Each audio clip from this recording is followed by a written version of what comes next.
Good evening, everybody. Welcome to our monthly speaker series.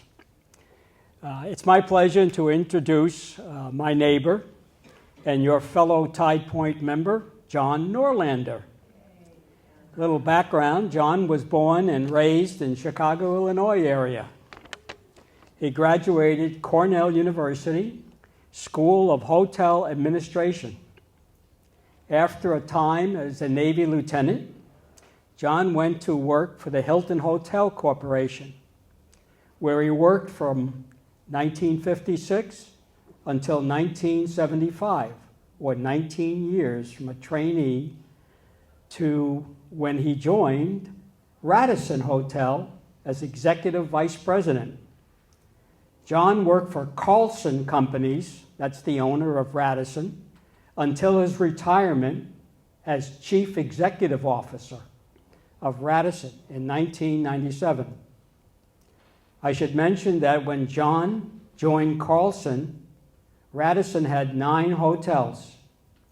When he retired, Radisson had 500 worldwide hotels and 100 country inns.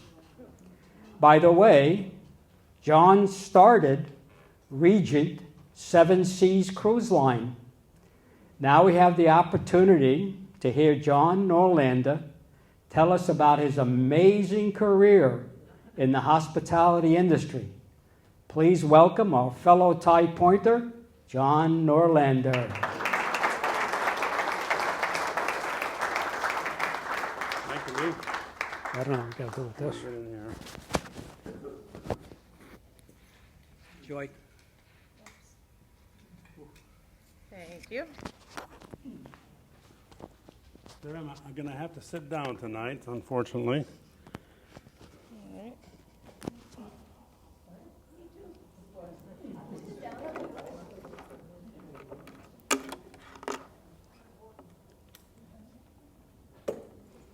Thank you, Lee. Good evening, everybody. As you heard from that little introduction, I didn't invent any vaccines or do anything exciting. Oh, there we are. I will give you a quick rundown on what I did in my career. You heard that I was born and raised near Chicago, in Chicago, and in Park Ridge, a suburb. And when I was 12, I started doing like a lot of you men did, and started delivering newspapers. And I found I didn't like that at all because it was very cold in the winter, and I didn't care for that. So I found something for my next job that was working in a bakery where it was very warm, and I loved it. And I thought, so maybe that was, now I look back and I say, well, maybe that was the beginning of a hospitality career. And I did that for a year or so, and then I ended up working in a restaurant, doing all the jobs you do in a small restaurant. That was just as the war was coming to an end, and a couple of soldiers got out of the service and came and started a place called the Copper Kettle. This is all before McDonald's, etc. And so I was a cook and a bottle washer and I was a soda jerk and a waiter, and learned a little bit about being in the food business. And then my third year in high school, I got a job working at the Palmer House in Chicago. No, the Morrison Hotel was my first job, which at that time was the tallest hotel in the world, which didn't make any difference to me because I was in the second basement. And I had a job in the storerooms, and my boss was, I suppose, I thought he was a very old man.